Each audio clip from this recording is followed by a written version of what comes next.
this show the establishment warned you about. Welcome back to the Dr. Tommy Show. We're glad you're here. Broadcasting from the free state of Florida and the heart of Florida in Tampa, Florida, from Echelon Health Studios. Once again, we are back. It is a Thursday, Friday Eve, and it's a good day to be here. We are going to go to Trans-Siberian Orchestra tomorrow, and that's in Jacksonville. If you haven't been able to see Trans-Siberian Orchestra ever, that's a good thing to do for Christmas. Trans-Siberian Orchestra is a group. It's actually two groups. It's made of former members of the group Sabotage, which originated actually out of Tampa, Florida, way back in the day, in the 80s. And it's got a heavy metal vibe to it, but it's also a Christmas vibe. And I think they put out 8 albums now, or maybe it's 6. They put out 3 Christmas albums and 3 non-Christmas albums, and I think they have a DVD package that is like it's part of the live performance they do where they have narration. Anyway, it's a good thing to do. Trans-Siberian.com is where you go to find their tour, and I recommend it. They have a lot of songs that you probably heard on the radio. The most famous one probably being the Christmas Eve Sarajevo song, which was actually recorded by Sabotage before Trans-Siberian Orchestra. Then it was re-released as a Trans-Siberian Orchestra song. So anyway, that's what we're doing on Friday. So if you're able, go see them. You'll enjoy it. This is our 5th time seeing them. There's some things in the news about down here in Florida. Ron DeSantis is taking on some of the things that you and I probably have always been wondering about, and wondering if there's anybody ever going to do anything about it. And that's this vaccine problem that we're seeing, potential vaccine problems. So that's one of the things that earlier on, if you were to discuss it, would have got you banned from Facebook, banned from Twitter, banned from YouTube, wherever. Actually, you still get banned from YouTube probably if you questioned it. But Ron DeSantis is the one guy with the balls to do it. And he's going to impanel a grand jury, actually, and they're down here in Florida, and they're going to look at the vaccine and the whole rollout of the vaccine and everything, and see if there was anything untoward about it. And this is from the Blaze. It says Florida Governor Ron DeSantis is petitioning the Sunshine State Supreme Court for an order to impanel a statewide grand jury to probe any wrongdoing pertaining to COVID-19 vaccines. That's pretty broad. But that's what grand juries are for, is to look and see, is there enough evidence here that we can go to have charges, basically, to have charges. So this has got to have the establishment shaking in their boots, because the establishment has gone all in on the vaccine. The establishment has gone all in on the vaccine, and no matter which side of the aisle it is, even down to Donald Trump himself, everybody is all in for the vaccine. In politics and in the establishment, not that Donald Trump's part of the establishment, but either way, it's going to be interesting to see. It says from this article, it says Florida law prohibits fraudulent practices, including the dissemination of false or misleading advertisements of a drug and the use of any representations or suggestions in any advertisement relating to a drug that an application of a drug is effective when it's not. And this is exactly right. So if you look at the vaccine, everybody knows that the vaccine doesn't prevent transmission of COVID. It doesn't prevent you from getting COVID. It doesn't prevent transmission of COVID. But that's what we were told. And COVID was what was going to, if we got the vaccine, that was what was going to stop COVID. And as under those auspices, they were able to impose all kinds of draconian measures, which they still are imposing now on people, such as vaccine mandates, punishments for not getting the vaccine, and all the social pressure and societal pressure there was for people to be vaccinated. And this is what this grand jury is going to be able to do is under oath, people are going to have to testify and say, what did they know and why did they do what they did? This is further from the governor's petition. It says, the pharmaceutical industry has a notorious history of misleading the public for financial gain. This is a thing that used to be the left's big thing. The left hated pharmaceutical companies. The left hated pharmaceutical companies as much as they hate energy companies now. So they hated pharmaceutical companies. They thought pharmaceutical companies were evil. All of the leading leftists were against vaccines. all of the leading leftists, if they weren't against vaccines, they at least had an appreciation for those who were. Let's put it that way. So Jenny McCarthy, for instance, she was against vaccines because they caused autism. And she, whatever she was, people like her former husband, Jim Carrey, all these people, they were against vaccines. And suddenly, 180-degree switch, only because they were told now the vaccines are good by the people that they follow, the left-wing media and so forth, the left-wing establishment. So that's something that, like I said, the left used to be really good about is saying, look, the pharmaceutical companies are bad, but now they're not. It says questions have been raised regarding the veracity of representations made by the pharmaceutical manufacturers of COVID-19 vaccines, particularly with respect to transmission, prevention, efficacy, and safety.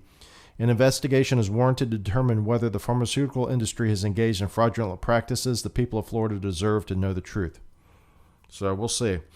So when this all comes out too, it's going to also bring into the play the regulators, because the pharmaceuticals did not get to market without the regulators, and the regulators are going to now have to testify. What did they know, and what did they know when the drugs were being approved? Did they know that they weren't going to prevent transmission? And we already know the answer from that, because Dr. Birx has already said that she knew herself that they overplayed the vaccine, and she knew that the vaccine wasn't going to prevent transmission. So this will be interesting to see what happens. There's also this thing about, the vaccine safety in and of itself. If it's not just the efficacy, it's the safety itself. And so the press release says, according to the press release, the state will also look into the phenomenon of people passing away after receiving COVID-19 vaccination. Now, this is the big taboo that you're not supposed to talk about. You're not supposed to talk about people dying from the COVID vaccine, because that's conspiracy theory. That's a tinfoil hat. That's the thing where if you do that, you're just as bad. You're like what did Biden call MAGA people? What do you call them? Fascist or whatever they are, extremists basically. So if you believe that the COVID vaccine may cause people to have adverse effects, even up into including death, then you're just an extremist. And so this is the only state in the United States that has done this. This is the only politician, meaning Ron DeSantis, who has the balls to do this. And once again, leading the charge against COVID tyranny. He was the only one. He was the first one to take a national stand against the COVID policies that were harming the people who lived in Florida. And it's no accident that he is the most popular. He was the most successful. Let's put it that way. In his state from the past election in 2022, his state, from a Republican standpoint, did the best. So we'll see what happens. So what's the questions about the vaccine that I have? So questions about the vaccine are, from a doctor's standpoint, is when people ask me about it, is, do I need to get the vaccine? And my first answer to them is, you need to know if you have antibodies still. That's one of the things you have to worry about. And then you have to have it, because in my mind, if you have antibodies, coronavirus antibodies, getting a vaccine is not going to help you. Actually, if you have coronavirus antibodies and you get a vaccine, it stands to reason that they may overstimulate your immune system. That's one thing. Another thing you have to wonder about is, am I at risk of COVID? Everybody's at risk of COVID at some level, but am I particularly at risk enough that I should get this vaccine? Another thing to know is, it's not a vaccine. So I think people know that now. That's not a vaccine. It's like the flu shot. They call it a flu vaccine, but it's not a vaccine because it doesn't prevent the flu. It's better known as a treatment, or what do they call it? It's basically, it's something to help you get over the flu if you get the flu, maybe and possibly prevent you from getting the flu. But it is known that if you get the flu vaccine, there's no silver bullet that you're not going to get the flu. Same with the COVID vaccine. So do I have antibodies? Do I really need it? Is it a vaccine or not? And then you also have to wonder about, how many times can you get a vaccine like this? A quote unquote vaccine. This is mRNA. This is a new product, experimental, obviously because it's approved under emergency use only. So it's an experimental vaccine, quote unquote. How many times can you get this injected into your body? There's been a lot of, if you follow this closely, there's been studies done in vitro where they take hepatocytes, which are liver cells grown in a petri dish, and put this mRNA in the petri dish along with the liver cells, the mRNA from this vaccine, quote unquote, the coronavirus mRNA, okay, the one that they put into your body, and it makes a protein called a spike protein. They have done experiments where they put these hepatocytes, these liver cells, in a petri dish with the mRNA, that is the nucleic acid that's going to allow your body to make a protein. So what happens normally is you have DNA gets converted into RNA, gets converted into proteins. That's called the central dogma. Okay, so you have nucleic acid is what DNA is. DNA is nucleic acid. Chromosomes are made of DNA. That's how you pass along genetics to your family. That's how your mother passed down to you, and this, that, and the other. Anyway, so nucleic acid is DNA or RNA. In this vaccine, quote unquote, what they do, the Pfizer and Moderna vaccines, they have particles, and they call them lipid nanoparticles, LNP. And what they are is there are these little artificially made particles that they embed the mRNA in. So mRNA, they derived it in a laboratory. They took the coronavirus, the naturally occurring quote unquote coronavirus, the one that was most likely released from a weapons factory in Wuhan. They put that into, they use that virus, and then they derive the DNA from that, and they put it in this lipid nanoparticle, and they inject it into your arm, okay? And the theory is what happens is when they inject this lipid nanoparticle into your arm, it's going to stay in your arm. It's going to stay in your deltoid, for instance. And then your body is going to take up this lipid nanoparticle because it's made with this chemical message that says, hey, eat me. Basically, take me into the cell, and then what will happen is the cell dissolves that lipid nanoparticle inside the cell.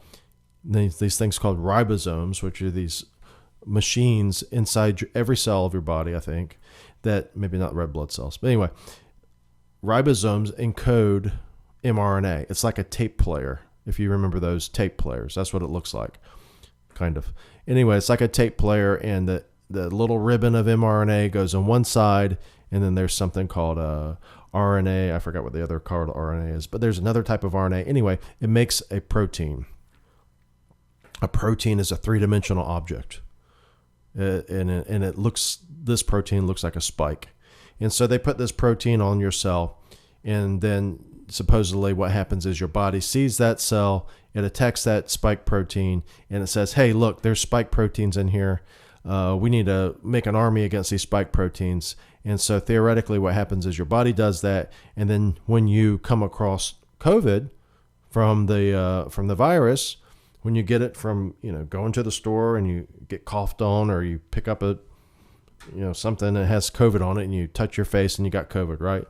So then what would happen is this COVID virus would enter your body, all this army of COVID antibodies and also white blood cells that are targeted towards this virus will destroy the virus and you'll never get sick. That was the theory. What has happened is that doesn't happen. A lot of times you still get sick.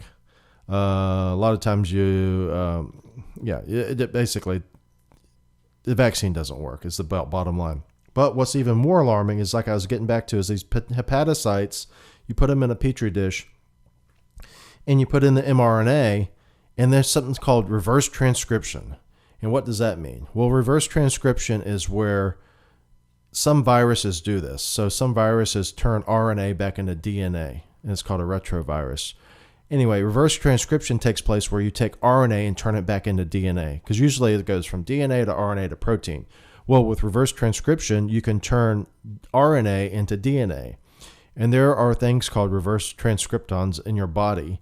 And what they do is they help the body reproduce chromosomes. So they add on these pieces of DNA at the end of DNA called telomeres. Anyway, it's shown in these hepatocytes and these petri dishes that you can get RNA turned back into DNA. If that's the case, then what you've basically done is you've changed the DNA of that hepatocyte. And that's what they've shown in vitro can happen. Why is that worrisome? Well, because that means basically if that can happen, possibly you can have DNA from coronavirus implanted into you permanently. That's the worry. That's the worry. If you have that happen, potentially, this is the worst case scenario in my mind. Let's say you get mRNA, okay? You get an mRNA vaccine, quote unquote. It gets into your body. Some of it gets turned into spike protein. Some of it gets reverse transcribed. Some of it gets turned into DNA, and that DNA gets incorporated in your genome. That would be the worst case scenario, because then you would have cells that produce spike protein normally. And those cells would be attacked by your body, presumably, because they're foreign. And if you do that, that's how you get what we call autoimmune disease. And you see this with myocarditis. This is the big thing that even the establishment will admit, that you can get myocarditis or pericarditis from the vaccine. And myocarditis is inflammation of the heart cells, and pericarditis is inflammation of the lining of the heart called the pericardium. So if you have this situation where you're getting myocarditis or pericarditis from a vaccine, it stands to reason that if this reverse transcription takes place, if it's possible that it becomes part of your genome, then you could have a potentially ongoing problem with autoimmune disease, like autoimmune reactions like myocarditis, or even worse. And so what are some of the other things that are out there that aren't proven, but questions about the COVID vaccine that hopefully this grand jury will help get to the bottom of? People who have the COVID vaccine sometimes develop cancer afterwards. This is anecdotal, but we need to see if this is shown in their studies. Pfizer, when they first had these studies, wanted to keep the lid on it for 75 years, the data for the study. Why is that? I don't know. Anyway, it's not allowed now, and now they're having to put it out sooner. So the data's coming out sooner. So can you get, does the vaccine cause you to be more at risk for developing cancer? Possibly. We don't know until we ask the question, but you're not allowed to ask that question, because then, like I said, as soon as you start asking that question, then you're off into conspiracy land.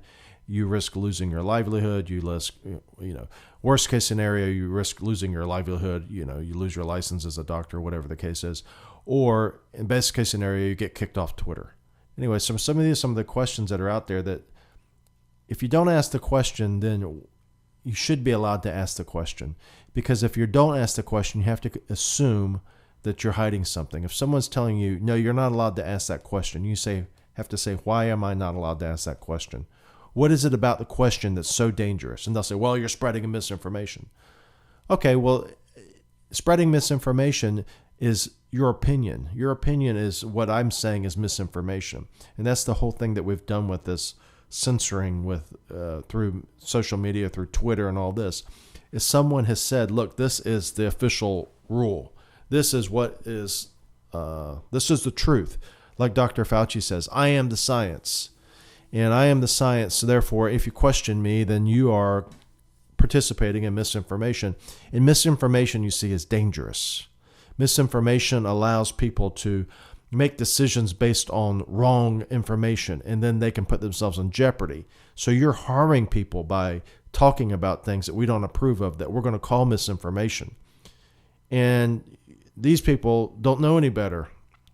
And they're listening to you, and they're going to get harmed by that. So if you say, look, there's some questions about this vaccine, the safety of this vaccine that we need to know about, that's misinformation. That's disinformation. You are a threat. And worst case scenario is you're trying to actively harm somebody, so you must be silenced. And that's what this whole thing about Twittergate is about. From the election, from coronavirus, those are the two main things. But basically anything that goes against the establishment, whatever they picked, whatever those people in the FBI who were Phoebe, whatever the people in Phoebe who were meeting with Twitter and were telling them, look, they were meeting with them regularly. They were saying, you be on the lookout for this, be on the lookout for this, Be on the lookout for a Hunter Biden laptop. This is disinformation. So whatever they decide is disinformation is what you're allowed to see. And that's not how it works in a free society. That's not how it works when there's freedom of speech either. So we'll see. But this is a good start. And I can tell you too, this is not going to make either Ron DeSantis or Dr. Ladapo, who is the state attorney general, very popular with the establishment. Either one of them. The Republican Party or Democrat Party establishment, which is basically the same thing. The establishment is the establishment, and there's a couple of different factions who are on paper enemies, but in reality they're just part of the same team.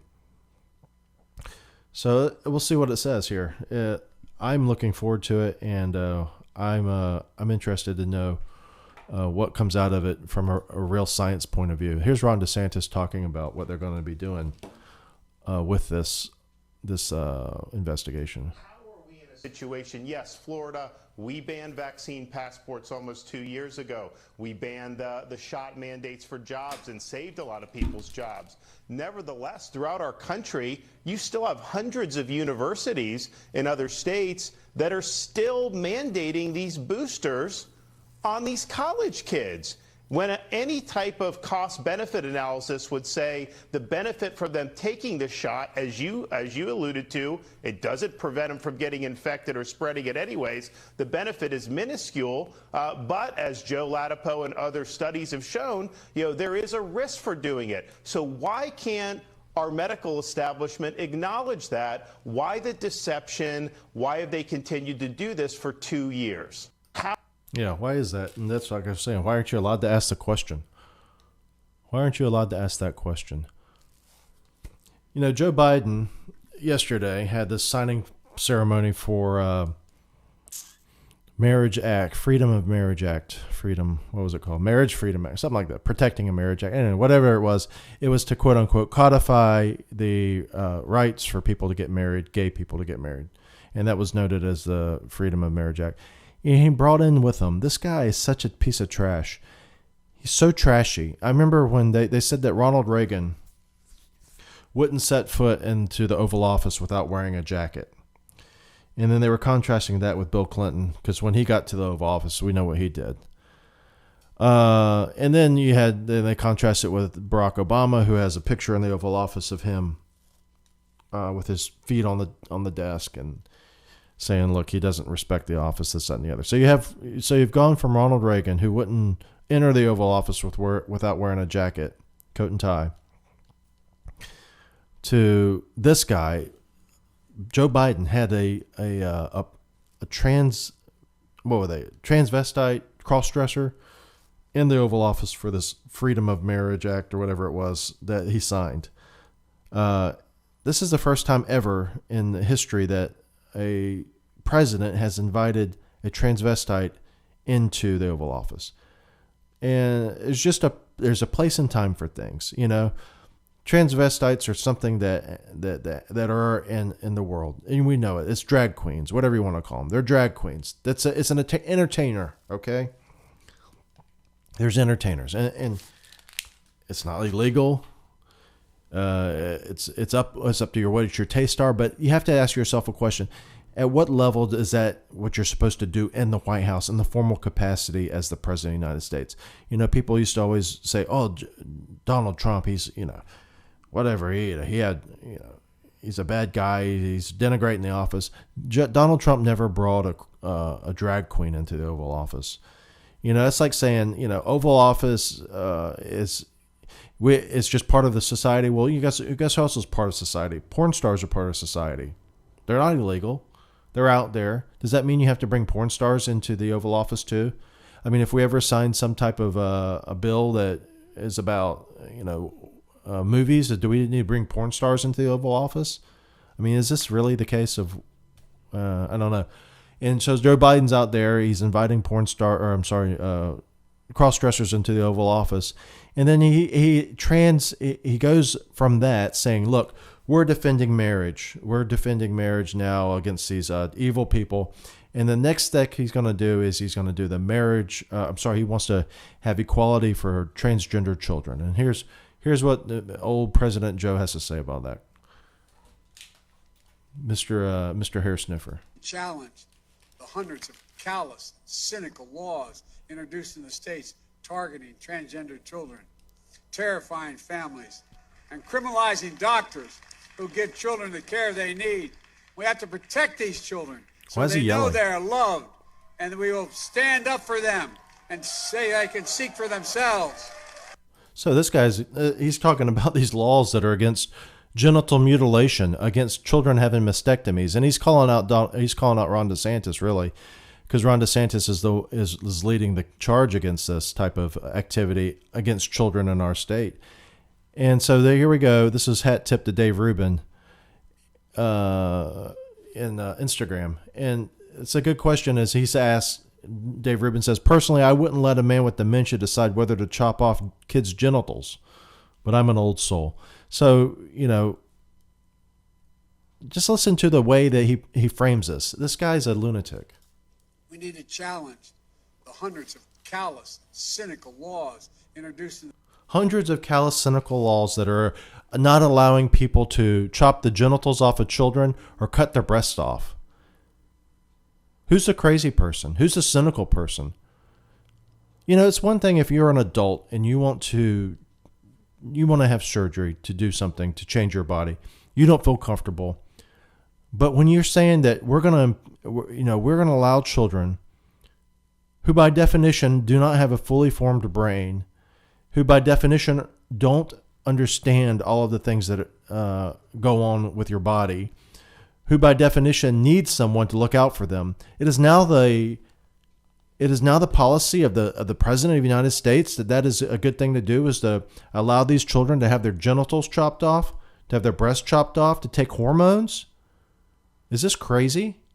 I mean, this is how far we've gone. We're allowing this. This is, if you were to ask this 20 years ago, would this be something that the President of the United States would be championing? You would be looked at as if you're crazy. Bill Clinton would never talk like this. This is not logical. But here we are, and it's a slow creep. Every bit, a little bit at a time, just a little bit at a time, more and more and more towards just these fringe ideas. If you have a child, God forbid, if you have a child and you're going to give them hormones, I mean, my God, that is so awful, to give your child hormones to change their body because they say that they want to be a boy or a girl and they're not that right now. It is one thing for you as a mature person to decide that, but when you start using your belief systems and transferring them to your children, no child comes up and says, I want to be a boy or a girl, and no child says that knowing what the full knowledge of what the impact of that is, because it's impossible for them to know. They don't know. They're children.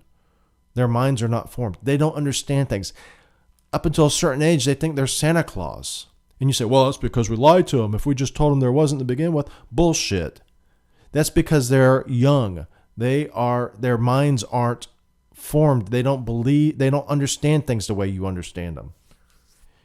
And if you're going to take advantage of them and you have some issue that you want to push, you believe that people who are men, are born men, are not really men, and it can be a woman. That's fine. That's what you believe. But you're going to make it now a policy that you're going to allow children to take hormones or have surgery to change them forever. That is child abuse.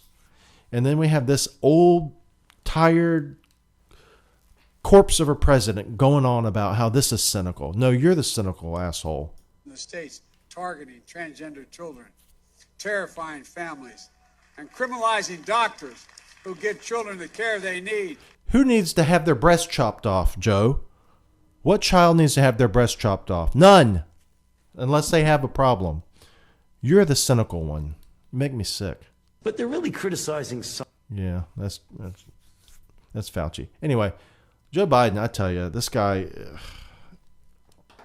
I was just reading this thing here. It's about Tara Reade. This is the lady who This is the lady who said that Joe Biden sexually assaulted her. This is from Resist the Mainstream. It says, Tara Reade describes in detail acts Biden allegedly did to her in an explosive interview with Tucker Carlson.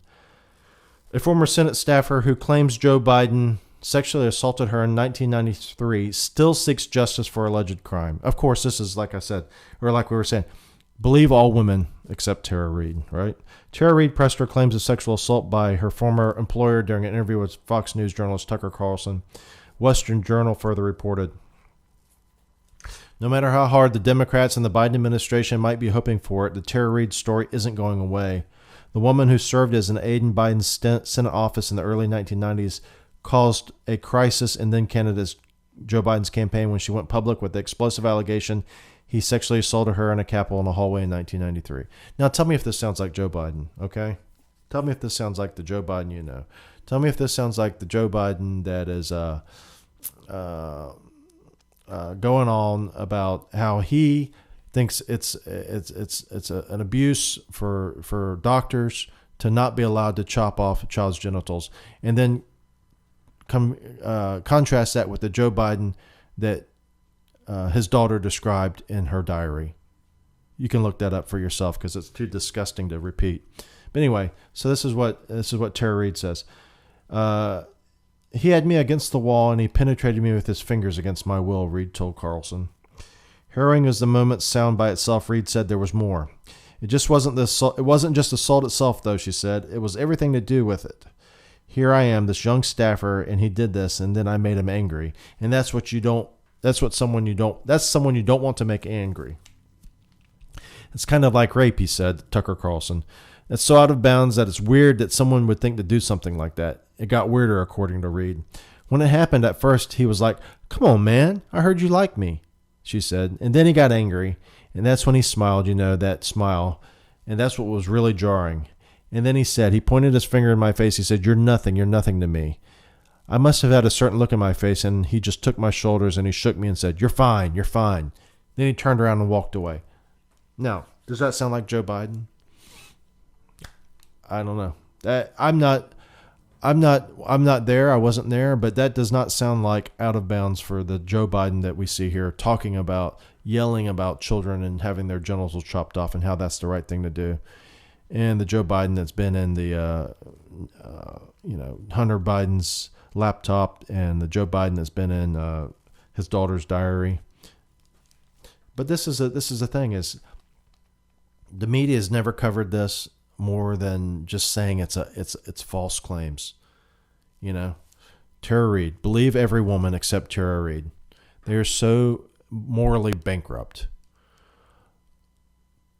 One thing happened recently, which was very sad, is Mike Leach passed away. Mike Leach was a head football coach at Mississippi State currently, and he died of a heart attack, 61 years old. And it's not known. I don't know if it was known that he had heart disease or not. Whatever the case is, he died early. And he was a very smart guy offensively, but he was also a smart guy just outside of the football.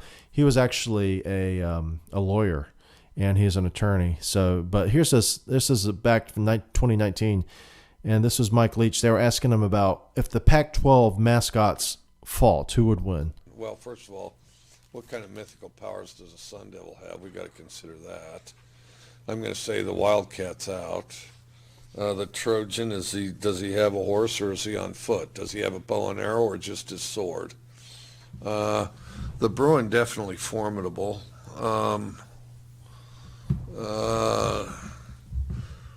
Another bear up there at Cal. The tree, I imagine that tree's going to get chopped down. Stanford Cardinal. Unless we're going to go with the bird and somebody might get pecked or something. I don't know. And then the duck might lose interest and just fly away and get out of there, which may be good advice under the circumstances. The husky, no chance. The beaver, we'll see how long that beaver can hold his breath. The ute, again, we're back to, is he on horseback? Does he have a bow and arrow? Did he trade for a rifle? I mean, you know, because if that youth's got a rifle, there's some definite problems. And then, and you know, you'd have to get one of those Harry Potter activists to read up on how you kill a sun devil, because there's a lot of outside stuff there. Just as far as a beast alone, a buffalo's going to be pretty hard to tangle with. I mean, a buffalo's utterly outstanding. Well, but Butch is going to have to be clear-minded and crafty. I mean, Butch will find a way. There's no question. The Coug will find a way. Clear-minded and crafty, a combination of stay out of harm's way and attack when you get your chances or your openings. Well, first of all, there we go. So, Mike Leach, rest in peace, 61 years old. You know, he died of a heart attack. One of the things I was thinking, every time these people pass away like this, I always wonder, did they have a CT angiogram? And I always ask Tracy that. I bet you he didn't have a CT angiogram. And a CT angiogram could save someone's life. Now, that being said, he very well may have known that he had coronary disease, and, you know, it's just one of those things that happens and it happens. But there's people walking around right now who have coronary disease and have no idea about it. And a CT angiogram could save their life. And that's one of the things that makes me glad that I do what I do, but also upset that the establishment medical community doesn't do what we do in the concierge medicine business. And that's take the time to go outside of the boundaries of what is considered, what do they call it? Mainstream medicine, I guess you call it, or you know, whatever the recommendations are. The United States Preventative Services Task Force, what did they recommend? You know, if you went by the United States Preventative Services Task Force, which is like the government's official recommendations, you wouldn't. I think they don't even recommend except doing a cholesterol test once when you're 50 or something like that. I can't remember exactly. But there's all kinds of things they don't recommend doing, because they say, look, as taken as a whole, if we were to do all these things, it'd be very expensive. And then, you know, it also may cause some false positives, and then people may spend more money on that, and it may make people have anxiety. And, you know, that, I don't know if they did it for sure or not, but there was this controversy a few years ago when they were telling women that you shouldn't have mammograms until you're age 50. And the reason why is because they said, well, from 40 to 50, the number of people who have mammograms and have false positives is this amount, and there's only this many cancers. So it's kind of like with the vaccine. They say, well, the benefits or the risks outweigh the benefits. So the risk of having a false positive taken in aggregate for this group of women outweighs the risk of having cancer. And that's one thing for you to say, as if you're a number cruncher and you're saying, well, 3% of women had abnormal mammogram, and only 0.1% of them had cancer, and then there was a lot of those 3% who went on to have ultrasounds and they had anxiety, and it's just not worth it. And that's one thing you say if you're a number cruncher. But for that 0.1%, they had cancer, so it meant everything to them, because they had their cancer found. And if they didn't have that cancer found, they may have died from cancer or have suffered very greatly from it if they didn't die. And that's what these people say. So anyway, back to the point of the heart attacks, is you can easily have a CT angiogram of your heart. Right now, anybody in Tampa can have a CT angiogram of their heart. If they just go to Dr. Morales' office in South Tampa Cardiology, they can get a CT angiogram of their heart for $300. And all you have to do is you pay your money, you get an order, and you go in there and they scan your heart and they see, is there any plaque in your heart? And is the plaque dangerous enough to cause a heart attack potentially? And then you can get referred to your doctor or referred to a cardiologist or whatever case it is. But the problem is with the way we do medicine now, is someone walks into your office and they say, I want a CT angiogram of my heart. Well, the first thing the doctor's going to do is they're going to say, well, it's not covered by your insurance, or we can order it, but I don't know if it's going to be covered by your insurance. And I guarantee your insurance won't cover it. I can't guarantee it. I can almost guarantee your insurance won't cover it for screening. Now, if you have a heart problem, they may cover it. But if you're just saying screening, I don't know if I have heart disease, I want to find out if I have heart disease, the likelihood is your insurance won't cover it. And then if they did cover it, it would be more expensive than $300. So anytime I see people die early, man or woman, from a heart attack, I wonder, did they have a CT angiogram? Because if they didn't, they missed out potentially on preventing their death or preventing their injury from their heart attack. and their family missed out too.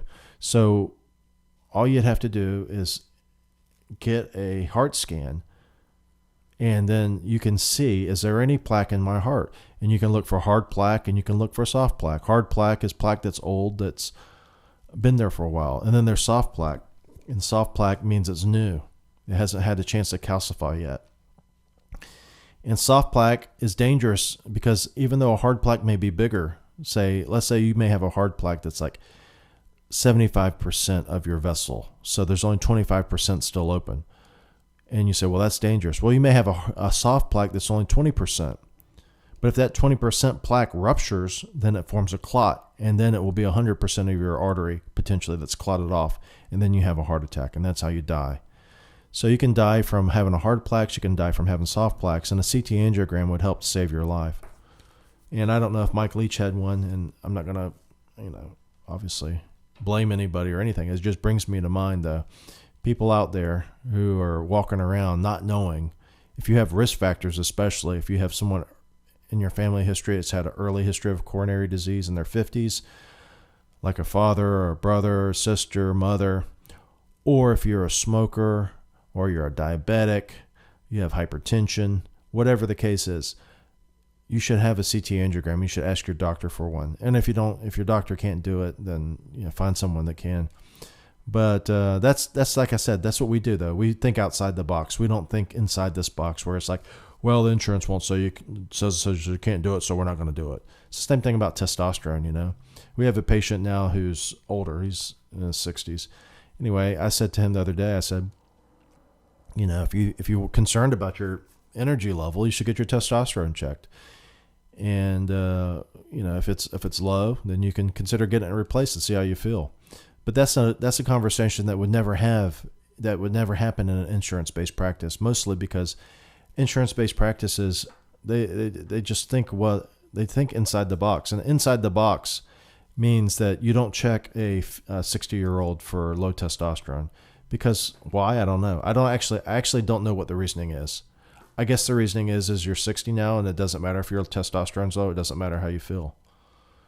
So I don't know. But just something to think about if you're out there or you have a loved one out there and you have risk factors or you just want to know. Get a CT angiogram of your heart and then you can save your life. What else there? Yeah, I don't know what to make of this. This mayor Oregon governor out in Oregon, I don't know what the people think out there. But Oregon governor, this is from Gateway Pundit. Oregon Governor Kate Brown commutes all death row sentences. Outgoing Oregon governor. It says outgoing Oregon Governor Kate Brown, Democrat, commuted all death row sentences on Tuesday. Kate Brown commuted sentences of 17 people on death row. Blah, blah, blah. Oregon governor announced plans Tuesday to commute the sentences using her clemency powers for the last time. In a statement, Brown criticized the practice of capital punishment, saying that the death penalty, quote, cannot be and never has been administered fairly and equitably. I don't know what that means. I have long believed that justice is not advanced by taking a life, and the state should not be in the business of executing people, even if a terrible crime placed them in prison. Under previous commutations, I have granted to individuals who have demonstrated extraordinary growth and rehabilitation. Now, she's saying this voluntarily. She goes, unlike previous commutations, I have granted to individuals who have demonstrated extraordinary growth and rehabilitation. That is, someone who, quote unquote, deserves it. This commutation is not based on any rehabilitative efforts by the individuals on death row. Instead, it reflects the recognition that death penalty is immoral. I also recognize the pain and uncertainty victims experience as they wait for decades while individuals sit on death row, especially in states with moratoriums on executions without resolution. My hope is that this commutation will bring a significant step closer to finality in these cases. So she's saying that she's commuting these people because the victims, I assume the victims of the crime that these people committed, I assume that's what she means, the victims or the victim's family. She says they experience uncertainty while the individuals sit on death row. Well, why not execute them then? That's what death row is for, right?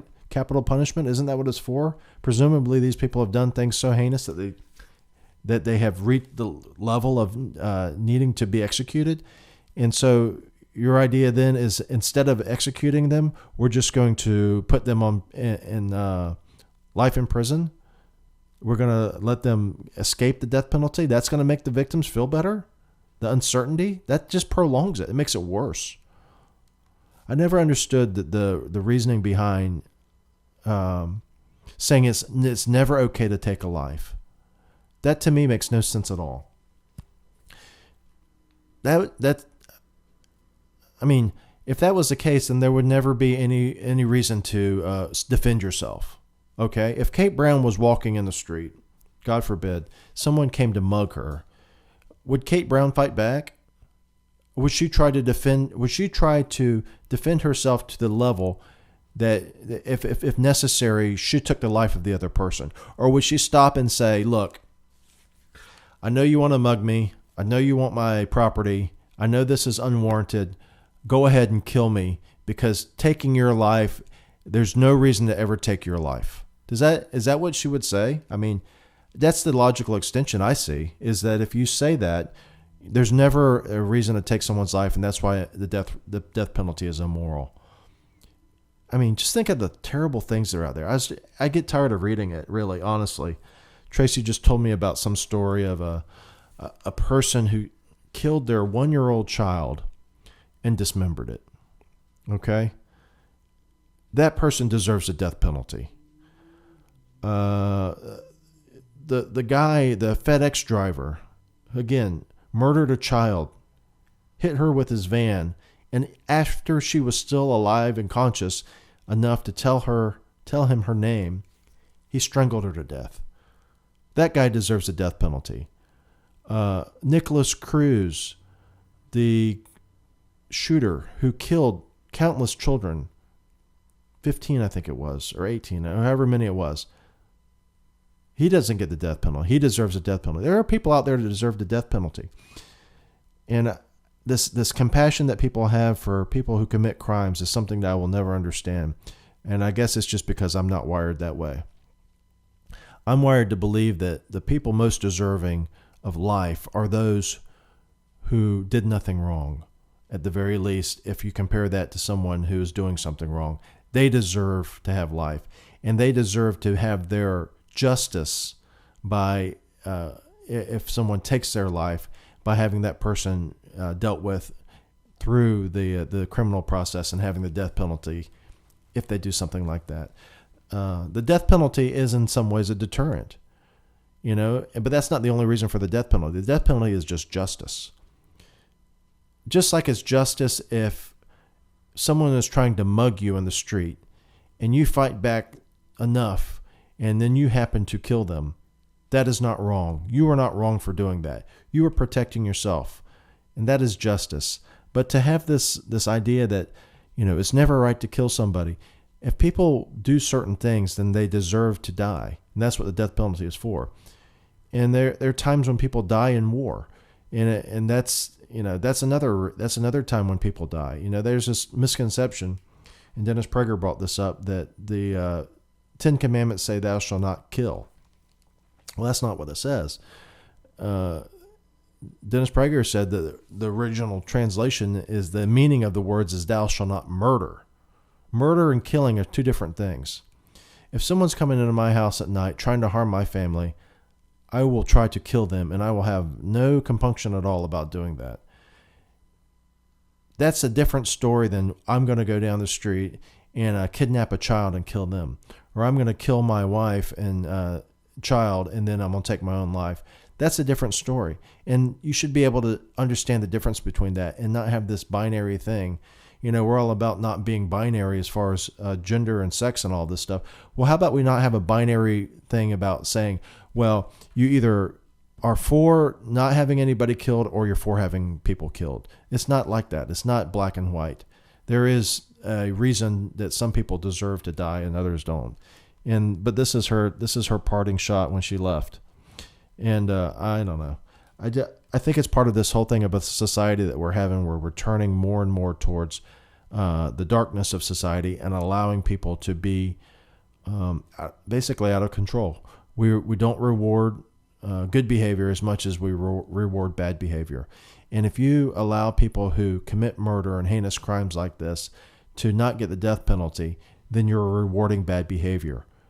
You're allowing them to escape the punishment that they deserve, and that's what they deserve.